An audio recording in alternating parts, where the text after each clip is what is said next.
Assalamualaikum warahmatullahi wabarakatuh. Berjumpa lagi dengan saya. Perkenalkan, nama saya Octavian Triutomo, calon guru penggerak angkatan 8 dari Kabupaten Cilacap. Pada kesempatan kali ini saya akan menjelaskan koneksi antar materi, kesimpulan dan refleksi tentang filosofi pendidikan nasional Ki Hajar Dewantoro. Adapun sistematika refleksi kali ini adalah: yang pertama, kesimpulan materi. Yang kedua adalah pemahaman sebelum mempelajari materi. Yang ketiga adalah pemahaman setelah mempelajari materi. Dan yang terakhir adalah rencana tindak lanjut di sekolah.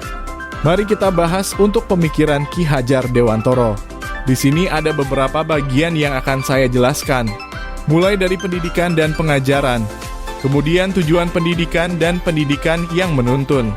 Yang ketiga adalah kodrat alam dan zaman, hal ini juga terkait dengan asas trikon. Dan yang terakhir adalah mengenai budi pekerti.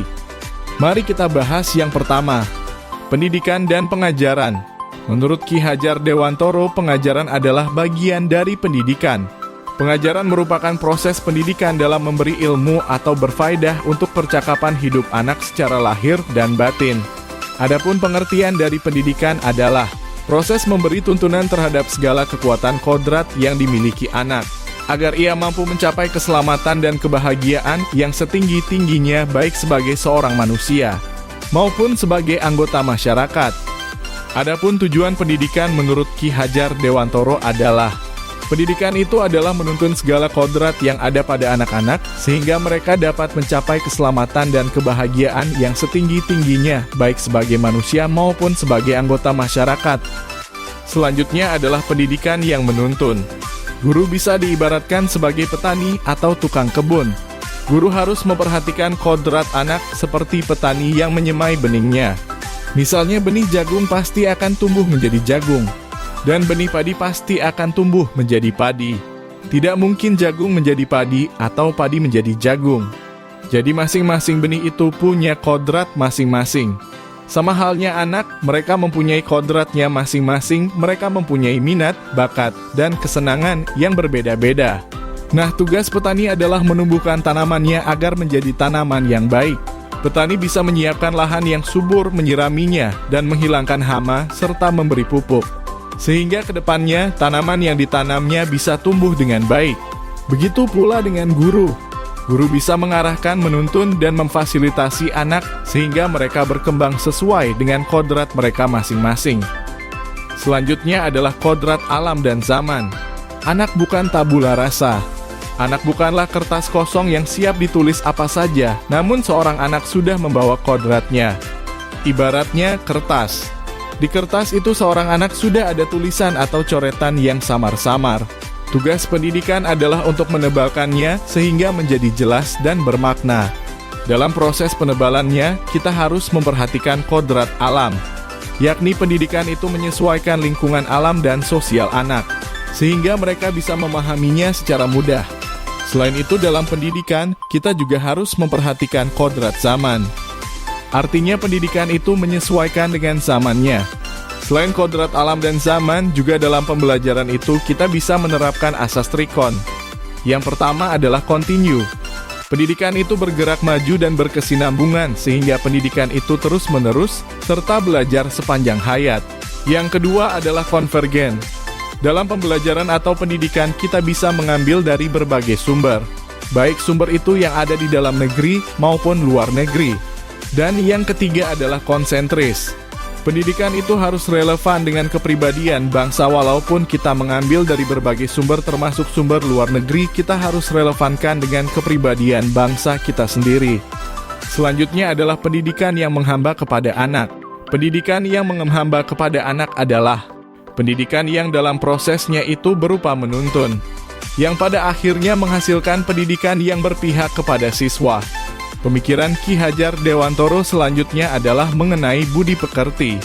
Budi pekerti adalah bersatunya atau perpaduan yang harmonis antara gerak, pikiran, perasaan, dan kehendak sehingga menimbulkan tenaga atau semangat. Dalam hal ini budi pekerti dapat dijelaskan sebagai cipta, rasa, karsa, dan pekerti yang nantinya akan menghasilkan keseimbangan atau keselarasan hidup. Selanjutnya adalah pemahaman sebelum mempelajari materi.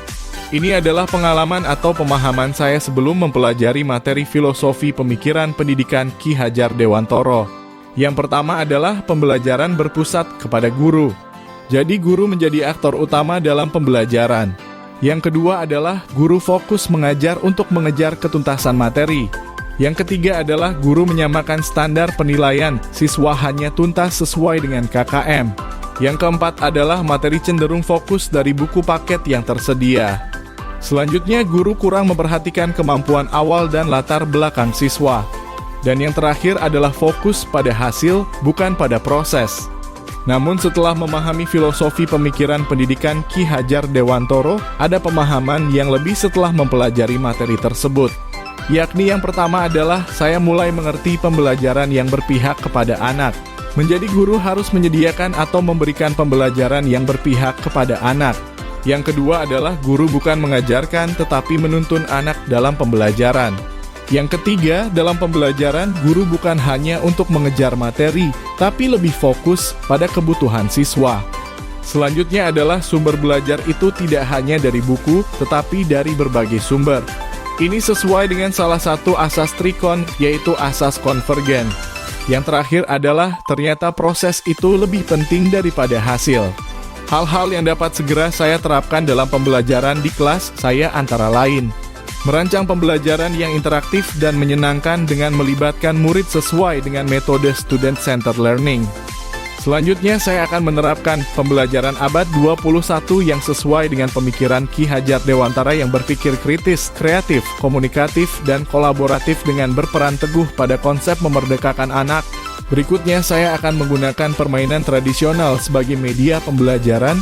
Ini sesuai dengan kodrat alam siswa, serta untuk memperkuat sosial kultur di daerah. Yang terakhir, saya akan berusaha menjadi teladan bagi murid baik dalam perkataan maupun perbuatan. Dan saya juga harus mengenali karakter dan latar belakang murid dengan menjalin komunikasi yang baik antara mereka. Demikian pembahasan dari saya. Semoga video ini menginspirasi bagi Bapak Ibu pejuang pendidikan. Salam dan bahagia. Wassalamualaikum warahmatullahi wabarakatuh.